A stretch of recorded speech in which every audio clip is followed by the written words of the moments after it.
This program is for discussion purpose only. Business Plus TV or any of our anchor does not bear any responsibility or liability towards the content.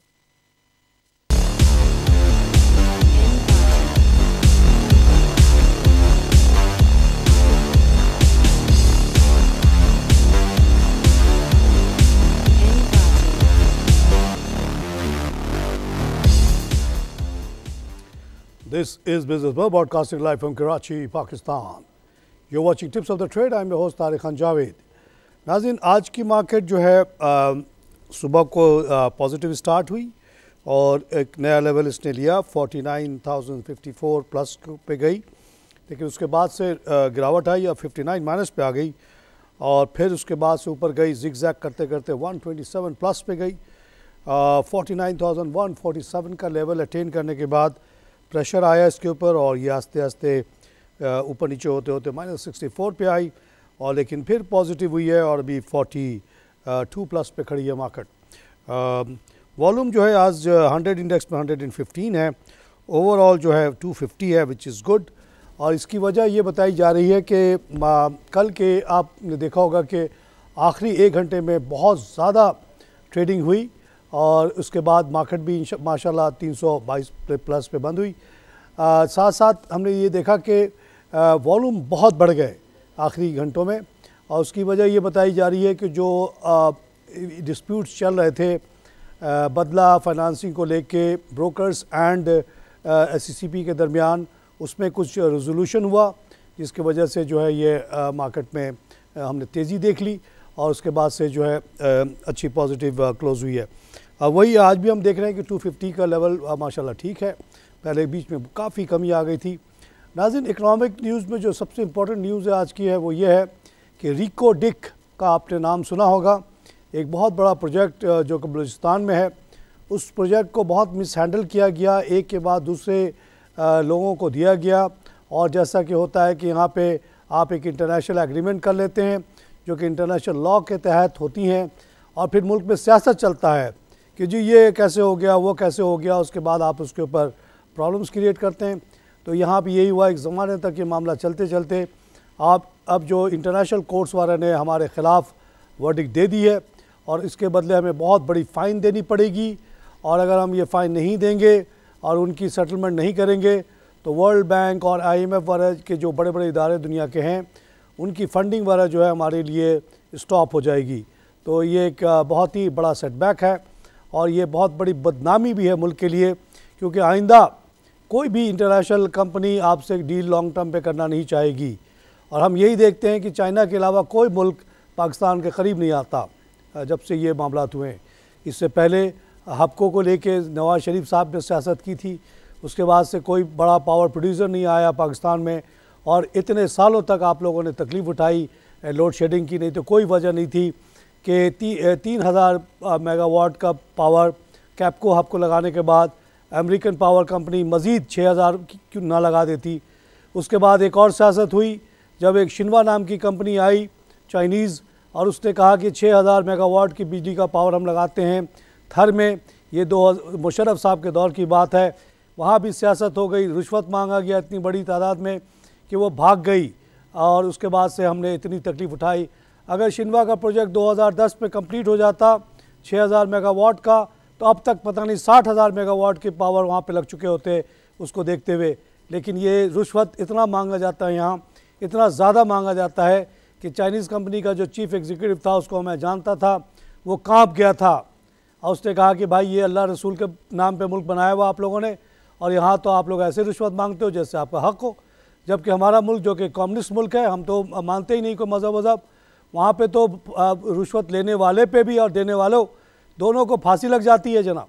तो मैं नहीं देता रिश्वत, मैं भागता हूँ यहाँ से। वो भाग गया, मुशर्रफ साहब गए बस मनाने के लिए, वो नहीं आया। तो ये तो हाल है इस मुल्क का। तो इतना मिसमैनेजमेंट होता है कि दुनिया थूकती है, हम पे आती नहीं कोई। यहाँ पे चाइनीज़ आ जाते हैं क्योंकि उनके पास पता है कि जो डंडा लेके आ जाएंगे बगल में ही खड़े। आइए लाइव कॉल से बात करें। हेलो हेलो, अस्सलाम वालेकुम। वालेकुम सलाम जनाब। तारिक खान साहब। जनाब जी, जवाद नूर बात कर रहा हूँ मैं ये मालूमात हासिल करना चाह रहा था आपसे कि अलमाल सिक्योरिटीज का क्या सिलसिला है ये? कौन सिक्योरिटी? अलमाल सिक्योरिटीज। मैं नहीं जानता उसको। अलमाल सिक्योरिटी। भाई सारी सिक्योरिटी को थोड़ी मैं जानता हूँ, मैंने कोई ठेका थोड़ी लिया है। आई डोंट नो अलमाल सिक्योरिटी। आप उसके बारे में जो मालिकान हैं उनसे पता करें। जनाब, सिक्योरिटी सिलसिले में मेरा तजवीज़ ये है, और ये बिल्कुल प्रैक्टिकल बात है, सऊदी अरेबिया में जब डिसीशन हुआ कि स्टॉक मार्केट बननी चाहिए तो 3 लोगों को कहा गया, 3 लोगों की कमेटी बनी जिसमें मैं भी था, सऊदी ब्रिटिश बैंक को रिप्रेजेंट करता था। एक खुर्शीद साहब थे जो कि सऊदी अमेरिकन बैंक को रिप्रेजेंट करते थे, यानी सिटी बैंक, और मैं हांगकांग शंघाई बैंक को रिप्रेजेंट करता, दोनों दुनिया के बड़े सबसे बड़े बैंक। और उसके अलावा सेंट्रल बैंक का एक आदमी था। हमने तीनों ने मिलकर स्टॉक एक्सचेंज क्रिएट किया। जब ये स्टॉक एक्सचेंज क्रिएट हो गया विदाउट एनी ब्रोकर, तमाम बैंक्स जो थे वो बन गए ब्रोकर। कोई ब्रोकर नहीं है सऊदी अरेबिया में, कोई स्टॉक मार्केट की बिल्डिंग नहीं है सऊदी अरेबिया में। स्टेट बैंक जो सेंट्रल बैंक जो भी था उसी के अंदर एक कमरे में ये बैंक बन गया। सिस्टम जो ATM का सिस्टम था उसी को हमने अडॉप्ट कर लिया to the help of South African consultants. और वो बनने के बाद मुझे ख्याल आया कि भाई मेरा इसमें क्या फ़ायदा है, यानी क्रेडिट डिपार्टमेंट का। तो मैंने 2% के गैप पे कर्ज़ा देना शुरू किया शेयर के अगेंस्ट। 2 किस्म के शेयर्स डिटरमाइन कर लिए, प्राइम एंड नॉन प्राइम, और उसमें एक में 30% मार्जिन, एक में 50% मार्जिन के अगेंस्ट लैंडिंग शुरू कर दी। ये काम आज तक इस मुल्क में नहीं हुआ है, इसीलिए बदला होता रहता है। बदले को इतना बड़ा हवा बनाया हुआ है। अभी भी बैंकों को चाहिए कि ज़रा शर्म करें अपनी अकल के ऊपर, अपने IQ पे, अपने नॉलेज पे, और मार्जिन फाइनेंसिंग रिड्यूस करें जिस पे कम 400 कंपनियों को फाइनेंस किया जाए एट द मार्जिन ऑफ 2%। आप 30, 40, 50 जो भी आपको मार्जिन रखना रख लें, there is no risk as long as your monitoring is strong. 5% एक डेडलाइन बना दें, जब आपकी मार्जिन 5% पे आ जाए सिस्टम को ऑर्डर दे देगा, ऑटोमेटिकली पोजीशन कट कर दे, कोई लॉस होने का सवाल नहीं होता है। 2009-11 के बाद जब मार्केट हमारी नैस्डैक 5600 से गिर के 1300 हुई, मेरे बैंक को एक धेले का नुकसान नहीं हुआ। आइए लाइव कॉल से बात करें। अस्सलाम वालेकुम। वालेकुम सलाम जनाब। सर सुशांत कराची से बात कर रहा था। जी शान साहब, मुझे ये पूछना था कि ये समिट बैंक का क्या फ्यूचर है, कुछ आप थोड़ा सा बताएंगे समिट बैंक के बारे में, क्योंकि आज ये इसका वॉल्यूम हाई हुआ है। आपको बस कहूँगा कि इससे दूर रहें और कुछ नहीं कहूँगा, इससे दूर रहें आप, आपके लिए बेहतर होगा। अगर किसी ने ब्रोकर ने कहा आपको ख़रीदने के तो ख़रीदें, आपकी मर्ज़ी है। वॉल्यूम हाई है, इसमें बहुत कुछ होने वाला है। अभी ये 20 रुपये का हो जाएगा, ले लो लाखों, दूर रहें इससे। जनाब, कराची इलेक्ट्रिक के बारे में आपने कल बात सुनी मेरी, और मेरी तजवीज़ भी लोगों को बहुत पसंद आई, जिसमें मैंने बताया कि इन्होंने 16 रुपये पर यूनिट का रेट मांगा था, नेपरा ने इनको 12 रुपये का रेट दिया। इससे पहले ये 15 रुपये का रेट ले रहे थे, जो कि बिल्कुल नाजायज़ हराम है, क्योंकि आजकल बिजली बनाना बहुत सस्ता हो गया। तेल भी सस्ता, गैस भी सस्ता, कोल भी बहुत सस्ता, विंड भी सस्ता, सोलर भी सस्ता हो गया। 4-5 रुपये का एवरेज कॉस्ट है, और ये 16 रुपये, 12 रुपये, 15 रुपये की क्या बात है। ये 8 रुपये से ज़्यादा का रेट होना जुल्म है। और ये जो 12 रुपये नेपरा ने दिया है, रिजेक्ट करते हैं हम इसको। नेपरा को चाहिए कि 8 रुपये का रेट लगाए। और ये जो आज़ादारी है 2.4 मिलियन लोगों पे, ये दुनिया में कहीं नहीं होता, अनमैनेजेबल है। इस आज़ादारी को ख़त्म कर दिया जाए। इसी अभी जो शंघाई के मैनेजमेंट उसको कहा जाए कि जी we are breaking up your monopoly, anybody can produce बिजली एंड सेल बिजली इन कराची।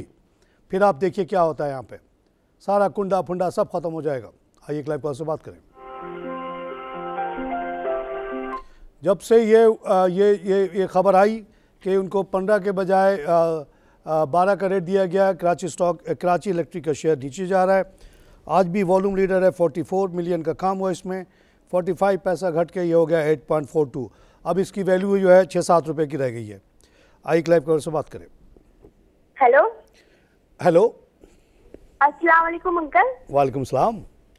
अंकल मैं निम्रा बोल रही हूँ कराची से। नूरा, वेलकम टू शो। अंकल मुझे वो टेक्सटाइल की कंपनी के बारे में बात करनी है। मैं टेक्सटाइल की कंपनी पे विजिट करने गई थी। टेक्सटाइल की कंपनी चल तो रही है, लेकिन ये शेयर अब और आगे चलेंगे। कौन से टेक्सटाइल? बहुत सारी टेक्सटाइल हैं।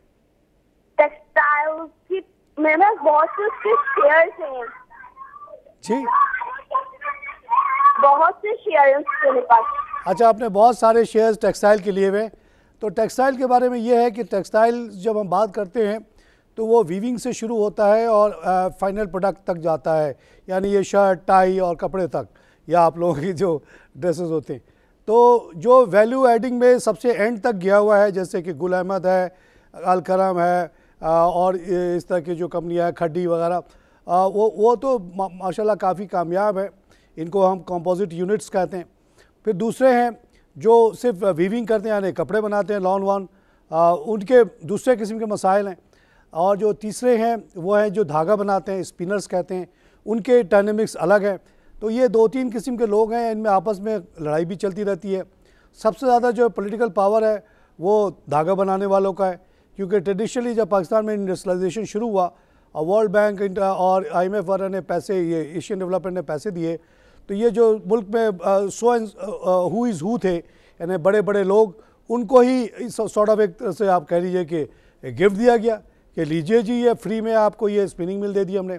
दिखलावे का वो थोड़ा सा पैसा दिखाते थे, एक्चुअली कुछ भी नहीं दिखाते थे, पूरी फाइनेंसिंग हो जाती थी।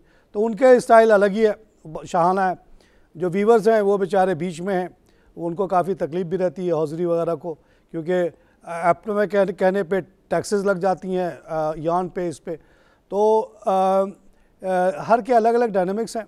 मेरी रिक्वेस्ट ये होती है कि आप लोग स्पिनिंग से दूर रहें, वीविंग से भी दूरी रहें। Composite units like Gul Ahmed वगैरह को आप ले सकते हैं। आइए क्लब कॉल से बात करें। हेलो। हेलो जी, तारिक खान साहब, क्या हाल हैं आपके? हाँ, हालात अच्छे हैं जनाब। अच्छा, दैट्स वेरी गुड। मैं कर्नल हसन बोल रहा हूँ, बहुत दिनों के बाद आपकी लाइन पर आया हूँ। साहब वेलकम शो साहब, बड़ी खुशी होती है सर आप जैसे लोगों से बात करके। सर बोलें हसन साहब। कि सदर्न इलेक्ट्रिक पावर कंपनी की, जी सर, जो बंद हो गई थी, फिर मैंने SCCP से भी राब्ता किया। अच्छा जी। वो लगातार सिविल महकमों की तरह एक ही जवाब दिए जा रहे हैं कि जी इंशाल्लाह जल्द आपका केस हल कर देंगे। तो ये मेरा ही केस तो नहीं है, बाकी और महकमों का भी है। लाखों लोगों का सर, आप माशाल्लाह आप कर्नल हैं, आप हेल्प कर रहे हैं हम लोगों को, बहुत शुक्रिया सर। साउदर्न इलेक्ट्रिक और इसके साथ ही साथ सर वो है जापान पावर, ये दोनों लाहौर में ही बिल्कुल करीब ही हैं, और प्राइम मिनिस्टर साहब के घर के बिल्कुल करीब ये जगह है जहाँ जापान पावर है, उसी के करीब साउदर्न इलेक्ट्रिक है।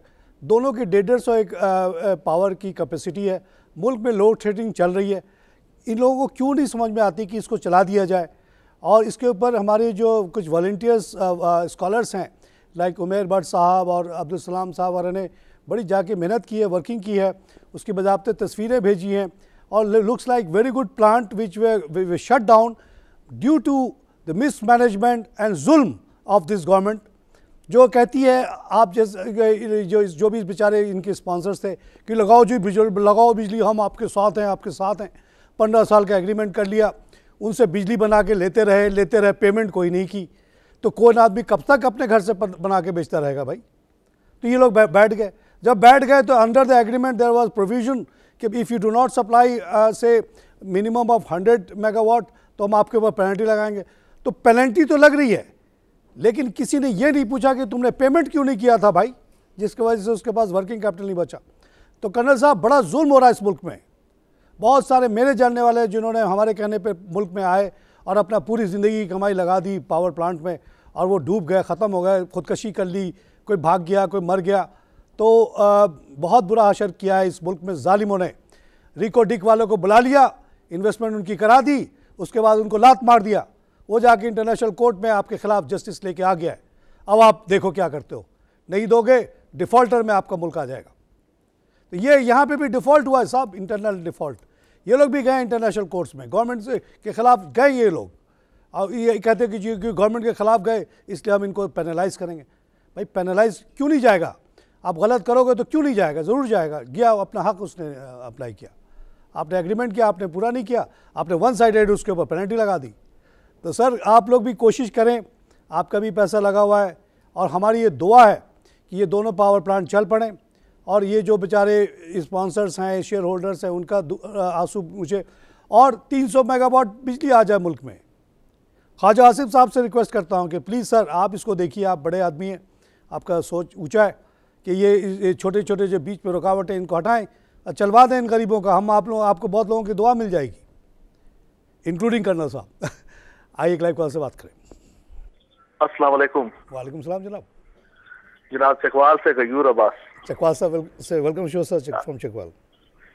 सर हमारे गांव जो है ना बहुत बैकवर्ड है, एक पहाड़ी पे चढ़ के आपको कॉल करता हूँ। आपका प्रोग्राम बहुत अच्छा है, बहुत शौक से सुनते हैं। अच्छा जी, ऊपर सिग्नल आ जाता है।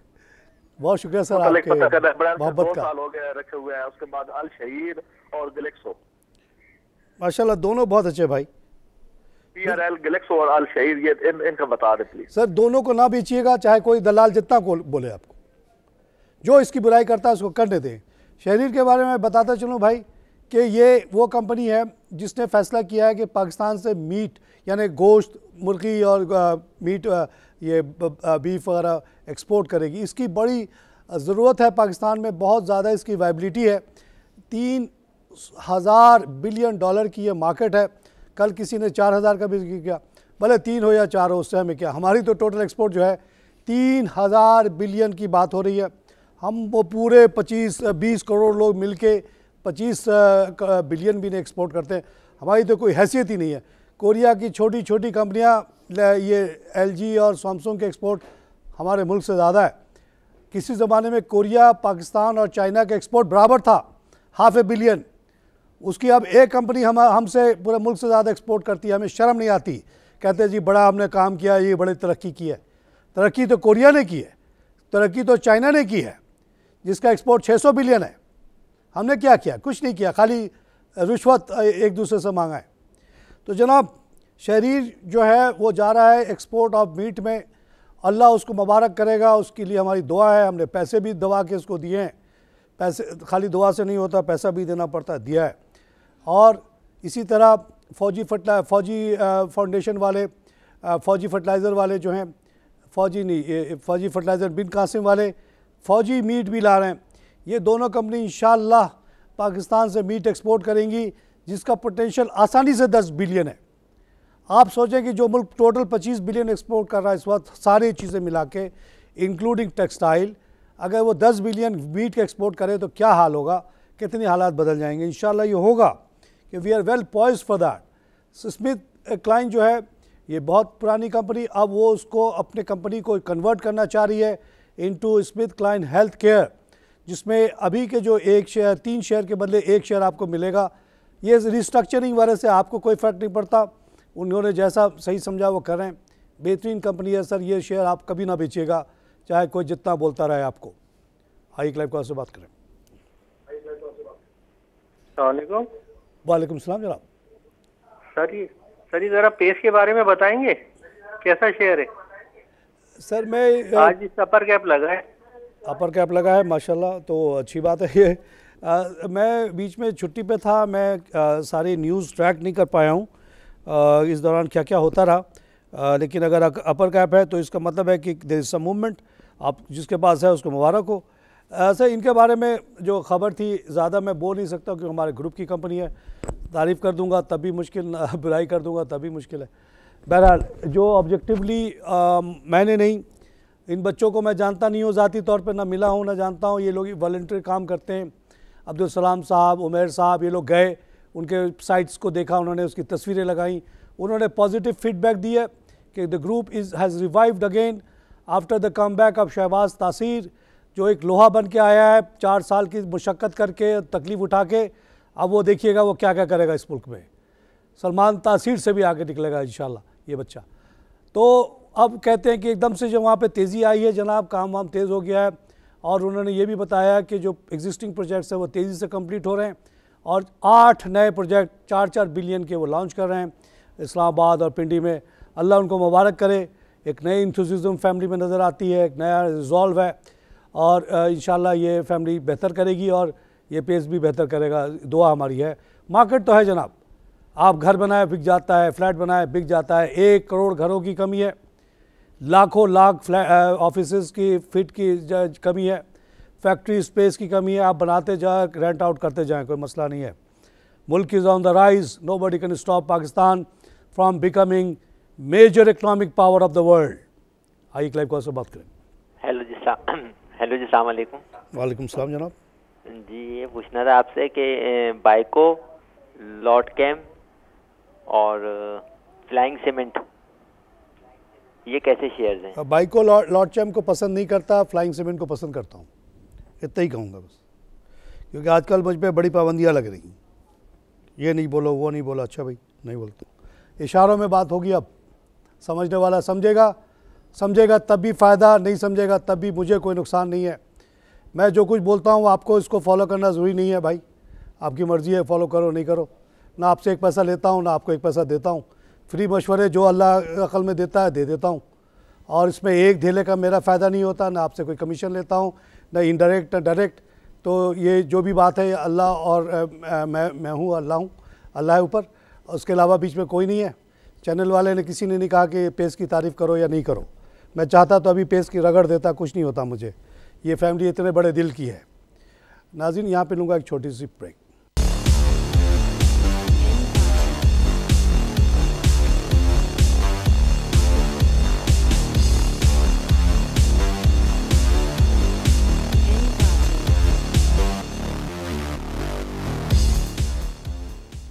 Welcome back to tips of the trade. नाज़रीन कुछ शेयर्स जो आज वॉल्यूम लीडर्स हैं उनको देख के बड़ी खुशी हो रही है कि जैसा हमने सोचा था, अल्लाह का शुक्र है ऐसे ही हो रहा है। एक कंपनी है दोज स्टील, इसके ऊपर बहुत हमारे टीम ने रिसर्च की, जाके देखा, फ़ोटो भेजा, ऊपर से सेटेलाइट से दिखाया कि 40 एकड़ की ज़मीन है। उसी बुनियाद पे मैंने कहा कि उसके जो भी ऑपरेटिंग लॉस है covered by increase in the value of land. इसी वजह से बैंकों ने सपोर्ट किया, बैंक बिला वजह नहीं करती। और माशाल्लाह अब आज 14 रुपये 80 पैसे को देख के खुशी हो रही है। अल्लाह से दुआ है कि जल्द से जल्द ये प्लान शुरू हो जाए, 400-500 बच्चों को नौकरी मिल जाए। मेरी ज़िंदगी में इससे बढ़ के कोई खुशी नहीं है कि एक बच्चे की नौकरी मिल जाए। मैं अक्सर कहता हूँ, बड़े बड़े जो इंडस्ट्रियलिस्ट मिलते हैं बाहर वाले, कि आपका जूता भी पॉलिश करूँगा तारिक, आपको सर भी बोलेगा, सब कुछ करेगा, आप यहाँ फैक्ट्री लगा दो। वैसे तारिक खान ऐसा आदमी है कि इसको 10 करोड़ दे के भी ना तुम उनसे सलाम नहीं करवा सकते, जूता पॉलिश कराना तो दूर की बात है। तो क्यों? ये मेरी अना का मसला नहीं है, मुझे कोई प्रॉब्लम नहीं है जूता पॉलिश करने में सुजुकी साहब का, होंडा साहब का या GM साहब का। अगर वो मेरे यहाँ के बच्चों को 1000-2000 जॉब देते हैं, मैं अना को साइड में करता हूँ। मेरे बच्चे ज़्यादा अजीज़ हैं, मेरे बच्चों को जॉब नहीं है भी तो बहुत कम तनख्वाह पे है। ये लोग आएंगे तो अच्छी तनख्वाह देंगे, तो इसके लिए कुछ भी करने के लिए मैं तैयार हूँ। तो ये दोस्त स्टील में अगर 400 जॉब के लिए मैं लड़ता हूँ या मेरी टीम लड़ रही है तो हम सही लड़ रहे हैं, हम हक़ में हैं, हम जिहाद कर रहे हैं। हमें बच्चों को नौकरी देनी है, लाहौर में बच्चे बैठे हैं बेकार। तो स्टील मिल चलेगा इंशाल्लाह, सुई साउदर्न भी चलेगा और जापान पावर भी चलेगा, रोक नहीं सकता कोई इसको। हम पूरी कोशिश कर रहे हैं। आइए लाइव कॉल से बात करें। हेलो अस्सलाम वालेकुम। वालेकुम सलाम जनाब। सर ये जनरटेक पार्क के शेयर्स पड़े हमारे पास, इसका कोई है ही नहीं, सस्पेंड किए, इसका कोई हल निकलेगा सर? कौन सी कंपनी सर? जनरटेक पार्क। ये कब लिया था आपने और अब कितने का है? सर कोई ये 7-8 साल 10 साल हो गए हैं सर। अब कितने का है ये? अभी रेट नहीं है इसके, इसको सस्पेंड किया हुआ है, यानी ये खत्म हो गया। ये इलेक्ट्रिक है, ये कंपनी जनरटेक पार्क। तो ये क्या ये दवाई बनाती थी कोई जेनेटिक? नहीं, जनरटेक पार्क ये कोई इलेक्ट्रॉनिक है मेरा ख्याल। अच्छा, कोई स्पेशलाइज इलेक्ट्रॉनिक कंपनी होगी, वो बंद हो गई। वो अक्सर में टेक्नोलॉजी बदल जाती है, जब टेक्नोलॉजी बदल हो जाती है तो वो कंपनी ख़त्म हो जाती है। अब पता नहीं इसके पास रियल इस्टेट वगैरह है कि नहीं। अगर इसके पास अभी भी ज़मीन होगी तो अभी भी इसकी एक वैल्यू है, इसके शेयर को आप फेंकिएगा नहीं। और अगर ये किराए की जगह पे थी तो फिर सॉरी ज़ीरो हो गया। इसके बारे में आप पता तो करें कि है कहाँ पे लोकेटेड। आजकल बहुत आसान है, गूगल मैप पे किसी बच्चे से कहें कि ये कंपनी का पूरा नाम लिखे और गूगल मैप के ऊपर छाप दे, ये फ़ौरन उठ के आ जाएगा आपके सामने कि कितनी बड़ी जगह है। कुछ नहीं है तो ये अपने शेयर के एवज जाके वहाँ पे कब्ज़ा कर लें, थोड़ी सी जगह पे आपका हक़ बनता है। You are the owner of this company and you own at least a part of that. कुछ नहीं तो 10 फीट ही कब्ज़ा कर ले, उसकी भी एक वैल्यू होगी। आपका हक़ है, जो उठाने आएगा तो बोलना देख ये मैं मालिक हूँ यहाँ का, चला जाएगा उठ के। आई क्लाइव कॉल से बात करें। अस्सलाम वालेकुम। वालेकुम सलाम जनाब। हाँ जाहिद भाई, ये ऑयल का क्या नियर फ्यूचर देख रहे हैं, क्या है ओपेक के सेटलमेंट? सर आप मेरा शो पहली दफा सुन रहे हैं या रेगुलरली सुनते हैं? नहीं सुनता हूँ, इसको वॉच करता हूँ मैं। आप जाइए, इसका इम्पैक्ट है वर्ल्ड ग्लोबल मार्केट पर आता है। हाँ जी, आप जाके मेरा 1 साल 1.5 साल पहले वाला शो देख लें, सब पड़े हुए इंटरनेट के ऊपर। उसमें मैं थ्रू आउट ये कहता रहा हूँ कि due to competition from alternative sources of energy like coal which is become very cheap, solar energy which is becoming cheaper every day, wind energy which has become very cheap, अभी जो एक latest report आई है पता नहीं क्या कमाल हुआ है, और इसी के साथ साथ तेल की कीमत का कम होना, ये सब मिलके एनर्जी कॉस्ट को नीचे ला रही हैं और तेल की वो बात अब नहीं रही जो पहले थी। दूसरा जो फैक्टर है इसमें बहुत बड़ा वो टेक्नोलॉजी का है। जब से डायरेक्ट ड्रिलिंग के बजाय हॉरिजॉन्टल ड्रिलिंग शुरू हुई, जिसको कहते हैं कि शेल गैस, हालात बदल गए हैं। अमेरिका में इतनी बड़ी तादाद में नया तेल डिस्कवर हो गया, गैस डिस्कवर हो गया कि ग्लट हो गया। यही वजह थी कि नीचे आई। अभी इन्होंने आउटपुट कट वगैरह किया, लेकिन उसका फिर से नेगेटिव इम्पैक्ट ये आया कि जैसी रेट ऊपर गई, हमने देखा कि ड्रिल्स की तादाद जो 600 हो गई थी, देखते देखते 1600 पे चली गई, और ड्रिलिंग भी बढ़ गई, प्रोडक्शन भी बढ़ गया।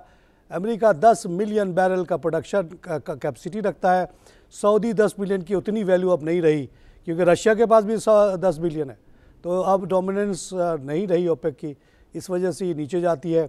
और मेरी ज़ाती राय है कि energy cost has come down for good, it will not go too much high, और ये सबको एक दूसरे को वो कट कर रहे हैं। आज अगर आप बात करें, गैस की कीमत बहुत सस्ती है जनाब, 300 वगैरह का मिल रहा है, $3.07 में आपको 10 लाख क्यूबिक फुट गैस मिलता है। अब आप उसी से हिसाब लगा लीजिए कि CNG की कीमत क्या होनी चाहिए, हमारे यहाँ जो बिजली बन रही है उसकी कीमत क्या होनी चाहिए। अभी जो नेपरा ने 12 रुपया दिया है कराची इलेक्ट्रिक को, जुल्म किया है, गलत किया है, नेपरा को बंद करो। 8 रुपये से ज़्यादा का कॉस्ट नहीं है, कॉस्ट तो 5-6 रुपये बन गया है अगर आप किसी भी सोर्स ऑफ एनर्जी से बनाएं। 8 रुपये से ज़्यादा का रेट गलत है।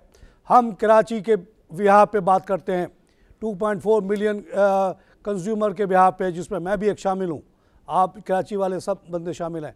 हम डिमांड करते हैं कि हम 8 से ज़्यादा नहीं देंगे। तोड़ दो ये कराची इलेक्ट्रिक को, लेट तारिक खान मेक बिजली इन हिज ओन एरिया। मैं 8 रुपये पे देने के लिए तैयार हूँ। अल सोसाइटी में मैं वहाँ के लोगों को बुलाऊँगा, मैं कहूँगा मैं 8 रुपये में आपको देता हूँ। मैं बिजली किसी चीज़ से बनाऊँ, मैं सोलर पैनल लगाऊँ, मैं विंड का वो पैनल लगाऊँ, या मैं कोयला से बनाऊँ, या मैं गैस से बनाऊँ, ये मेरी मसला है। मैं देता हूँ 8 रुपये में, आओ एग्रीमेंट करो। पूरा मोहल्ला आएगा, साइन कर देगा फ़ौरन, क्योंकि 12 के बजाय 8 का रेट मिलेगा और गारंटीड मिलेगा। तो ये करें जी। आप लोग बिजली बनाने के कारोबार से हट जाओ। गवर्नमेंट का कोई काम नहीं है बिजली बनाना या उसके मामलात में पढ़ना। कोयले के कारोबार से आप हट जाओ बिल्कुल, गैस के कारोबार से हट जाओ आप लोग बिल्कुल, कोई काम नहीं है आपका। आप जाओ लॉ एंड ऑर्डर देखो, सिक्योरिटी देखो, वो तो आपसे होता नहीं है। और आप आ जाते हो कोयले के कारोबार में हाथ काला करने के लिए, फिर कहते हैं जी हाथ काला हो गया, अजी वो हो गया, अभी 400 बिलियन का वो हो गया, सर्कुलर डेट पैदा हो गया। ये आपकी वजह से हुआ, आपके इंटरफेरेंस की वजह से हुआ। आप छोड़ देते मार्केट पे तो कोई सर्कुलर डेट नहीं होता। आइए लाइव कॉल से बात करें। ये गवर्नमेंट जो है, आप बोलोगे कि भाई आप जो इतनी सिंपल सी बात कह रहे हो क्यों नहीं मान रहा। अरे मान लेगा तो फ़ायदा क्या हुकूमत करने का भाई, है? फिर क्या फ़ायदा हुकूमत करने का जब कोई कमाई नहीं होगी? क्या इनकी तनख्वाहें से इनका काम होता है? नहीं, तनख्वाह तो बहुत लाखों में हो गई, फिर भी गुजारा नहीं है। 600 बिलियन की करप्शन है एनर्जी सेक्टर में। अब वो जब तक आप पाबंदी नहीं लगाओगे तो कौन देगा आपको रिश्वत? नेपरा नहीं होगा तो आपको रिश्वत कौन सी एजेंसी देगी भाई? नेपरा 8 के बजाय 12 का जब रेट तय करती है तो उसके बदले में बहुत बड़ा रिश्वत लेती है, चाहे किसी भी IPP से, तो वो बांटती है फिर सबको। वो नहीं करेगी तो फ़ायदा क्या? गैस जो अभी आपको मैंने बताया कि 310 रुपये का 10 लाख क्यूबिक फीट, यहाँ 70 रुपये का 1 kg बिक रहा है, तो उसमें सबकी कमाई हो रही है। मेरे हिसाब से 12 रुपये से ज़्यादा की चीज़ नहीं है ये। तो ये खाने खमाने का तरीका है, इसलिए ये नहीं ख़त्म करेंगे। हाँ, कभी कोई हुकूमत आ जाएगी शरीफ, साफ दिल की, अल्लाह रसूल को मानने वाली, तो हो जाएगा जनाब, ये सब कुछ होगा, आप देखिएगा। आइए क्लाइव कॉल से बात करें। अस्सलाम वालेकुम तारिक भाई। वालेकुम अस्सलाम। आयशा कैसी हैं आप? आप कैसे हैं भाई? खुशामदीद, वेलकम बैक। मैं खुश हूँ और मैं अभी फैक्ट्री एक तैयार करके आया हूँ, बड़ा खुश हूँ। माशाल्लाह, एक हफ्ते में प्रोडक्शन शुरू हो जाएगी इंशाल्लाह। पाकिस्तान जिंदाबाद। इंशाल्लाह जी, पाकिस्तान तो सुपर पावर है जी। और मुझे पैल और सिंगर देखकर इतनी खुशी हो रही है।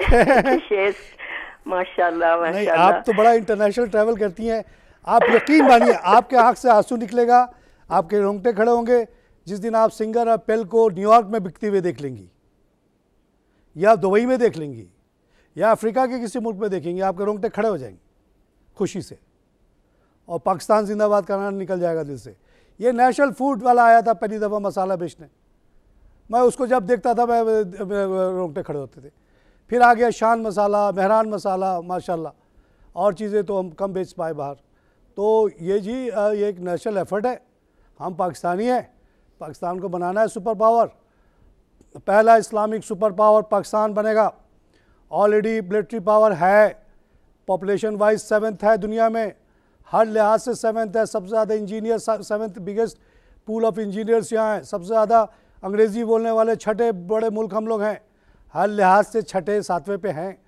इकनॉमिक पोजीशन भी 7वीं 6ठी आनी है, जल्दी आए देर से आए लेकिन आनी है, और अब हम पूरी कोशिश करेंगे तेज़ी से आ जाए, इस मुल्क में कोई भूखा ना रहे, कोई स्टनिंग ना हो। आज ही चीफ मिनिस्टर सिंह को सुन रहा था, खुद ही बेचारा कह रहा है मिस्कीन कि जी आधे बच्चे तो पैदा होते स्टन हो जाते हैं, इसलिए कि उनको ना दूध मिलता है ना वो मिलता है। इस मुल्क में इतना जुल्म हो रहा है आयशा, 120 रुपये का आपको दूध बेचा जा रहा है, इस दूध में 15 रुपये पर लीटर वाला दूध 80% होता है, जो बाहर मिल रहा है 15 रुपये का दूध, उसको इंपोर्ट करके पानी मिला के यहाँ का थोड़ा सा दूध 20% मिला के 120 का बेच देते हैं, फ्रेश दूध बोल के झूठ बोलते हैं ये लोग। दूध की कीमत $6,000 से घटते घटते $1,500 पे आ गई। उसकी वजह यह है कि यूरोप में हर आदमी ने गाय पाल लिया, पैदा करना शुरू कर दिया। एक गाय आप पालो, 1 मिलियन की गारंटीड आपकी आमदनी सब्सिडी, तो इससे अच्छा काम क्या होगा। उससे क्या हुआ, ओवर सप्लाई हो गया दूध का। लेकिन सिंध के अंदर, साउदर्न पंजाब के अंदर, पाकिस्तान के दूसरे इलाकों में बच्चा सूखा सूखा पैदा हो रहा है, क्योंकि माँ ही सूखी हुई है। 14 साल 15 साल की उम्र में तो शादी हो जाती है, उसके बाद वो बच्चे को दूध नहीं मिलता, उसको ऊपर से दूध दिया जाता है, उसमें कीड़ा पकौड़ा लग जाता है, बढ़ जाता है बच्चा, अब पेट भर के भूख भी नहीं मिलता। ऐसा जुल्म नहीं करो भाई, बहुत हो गया। अब लोग जाग गए हैं, लोग समझ गए हैं, लोग people can see the price of milk outside, they can see the price of sugar outside. 50 रुपये से भी कम का रेट है यहाँ, 80 रुपये का बेच रहे हो, जुल्म कर रहे हो। आइए क्लाइव कॉल से बात करें। अस्सलाम वालेकुम सलाम जनाब। जी, लाहौर से बात कर रहा हूँ। जी जनाब। सर आप ठीक हैं? मैं बिल्कुल ठीक हूँ जी।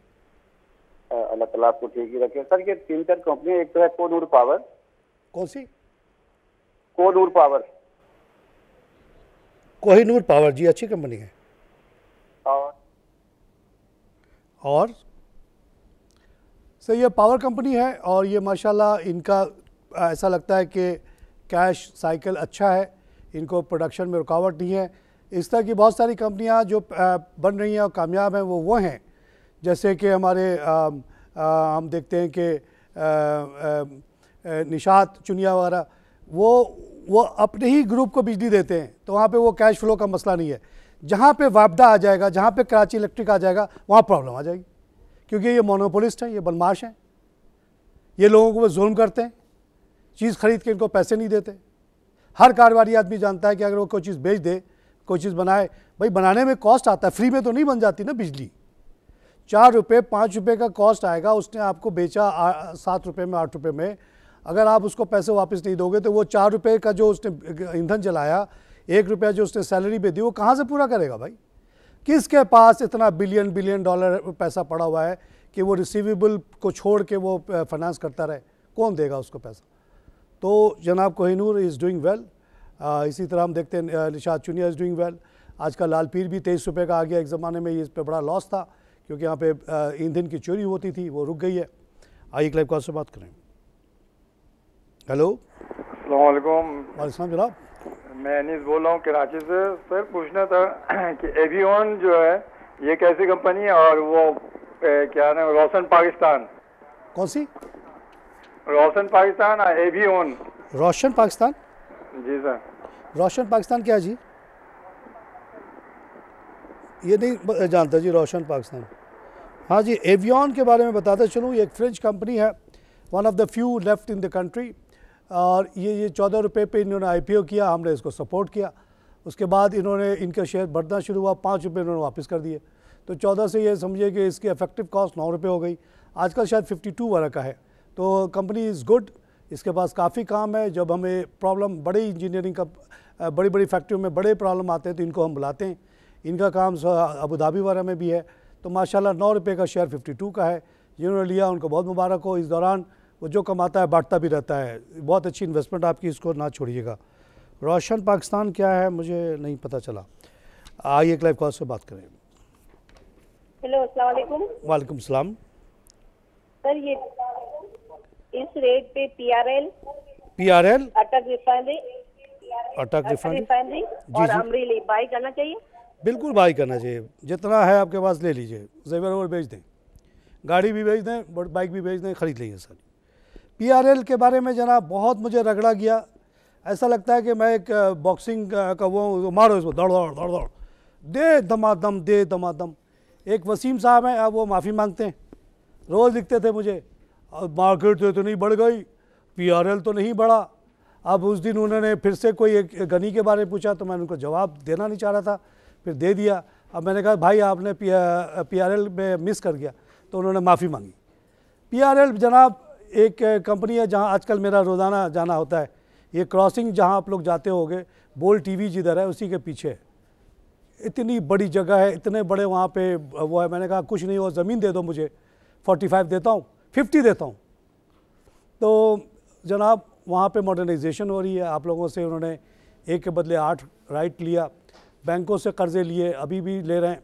मॉडर्नाइजेशन हो रही है, 4 से वो 12 प्रोडक्ट पे जाना चाह रहे हैं। बहुत ही पुराना उनका प्लांट है, तो ये बढ़ेगा। लेकिन इतनी तंग किया लोगों ने मुझे, मोबाइल पे भी फ़ोन भी आ रहे हैं, तारिक साहब PRL नहीं बढ़ा। मैंने कहा मैं तुम्हारा ग़ुलाम हूँ, तुम्हारे एजेंट हूँ, मैं तुमसे पैसा लेता हूँ कि तुम मुझे डांट रहा है। किस बात का डांट रहा है तू? सुनना है तारिक खान की बात सुनो, नहीं सुना मत सुनो। तो डांट किस बात कर रहे हो? अगर तुमसे मैंने कुछ लिया होता तो डांट सकते थे। जिसको कमीशन देते हो उसको तो कुछ नहीं बोलते। वो तुम्हारा 1 लाख रुपया घुमा के ज़ीरो कर देता है और तुमको धक्का मार के निकाल देता है कमरे से। वो तो बहुत अच्छा है। तारिक खान ख़राब है क्योंकि अल्लाह रसूल को नज़र रखते हुए सही बात बोलता है। तो जहाँ माशाल्लाह आजकल ये 67 वगैरह का हो गया है, बहुत खुशी होती है इसको देख के। आइए क्लाइव कॉल से बात करें। अस्सलाम वालेकुम। वालेकुम सलाम जनाब। तारिक साहब का नसीम जान बोल रहा हूँ। पहले भी आए एक आध दफ़ा आपसे बात हुई है। जी नसीम साहब, वेलकम शो साहब। हाँ, आज अब मैंने आपसे कंफर्म करना था, ये 1-2 नए शेयर है रोशन पैकेजेस। अभी आपको कोई रोशन पाकिस्तान कह रहा था, रोशन पैकेजेस। अच्छा, इसका क्या सा वो है, और ये पाकिस्तान रिफाइनरी इस लेवल पे लेना चाहिए? सर आप देखिए, रोशन पैकेजेस के पहले बात कर लेते हैं। रोशन पैकेजेस अभी मैं क्योंकि गैप मेरा हो गया इतना सा, कुछ भूल भी रहा हूँ। जहाँ तक मुझे याद है ये 85 पे आया, और फिर ये मैंने लोगों से मशवरा दिया था टैक्टिकली आप ना ख़रीदें, 70 पे आएगा। और ये हो गई मेरी बात, काली ज़बान है, पता नहीं जो कहता हो जाता है। तो वो आ गई थी शायद 72 तक भी, उसके बाद से फिर से बढ़ना शुरू हो गई। अभी भी आप इसको ले सकते हैं। इन्होंने जब अपना वो प्रोस्पेक्टस हमें शेयर किया, उसमें बताया कि 5% मार्केट इन्होंने कैप्चर कर ली है, और बड़े बड़े कंपनीज़ लाइक नेस्ले, पिज़्ज़ा और ये जो पिज़्ज़ा हट है या पेप्सी कोला वगैरह इनके कस्टमर्स हैं, और ये एम कर रहे हैं 10% मार्केट की। उन्होंने जो अपना वो बताया था अर्निंग पर शेयर, वो 3.4 था एग्जिस्टिंग, लेकिन फ्यूचर में क्योंकि इतनी ज़बरदस्त 3 मिलियन से ये 10 मिलियन की तरफ एक्सपेंशन 3 गुना की तरफ जा रहे हैं, तो हमने उन्होंने कैलकुलेशन लोगों ने की, जो एनालिस्ट होंगे कि 8.5 का पी है, उस हिसाब से 85 में बिका, लेकिन फिर नीचे आया। मैं कहता हूँ आप इसको बिल्कुल ले लें, साथ साथ अटक भी ले लें, PRL भी ले लें। PRL के बारे में तफसीली बात मैंने कही कि ये बहुत अच्छी कंपनी है, ये बहुत ऊपर जाएगी, ये 100-200 की हो जाएगी। आइए क्लाइव कॉल से बात करें। अच्छा जी, कोई कॉलर नहीं है। और क्या खबरें जनाब? -34 पे मार्केट क्लोज हो गई जनाब, 48,985। नाज़रीन, वाइंड अप का कहा जा रहा है, आप लोगों से यहीं पे इजाज़त चाहूँगा। खुदा हाफिज़।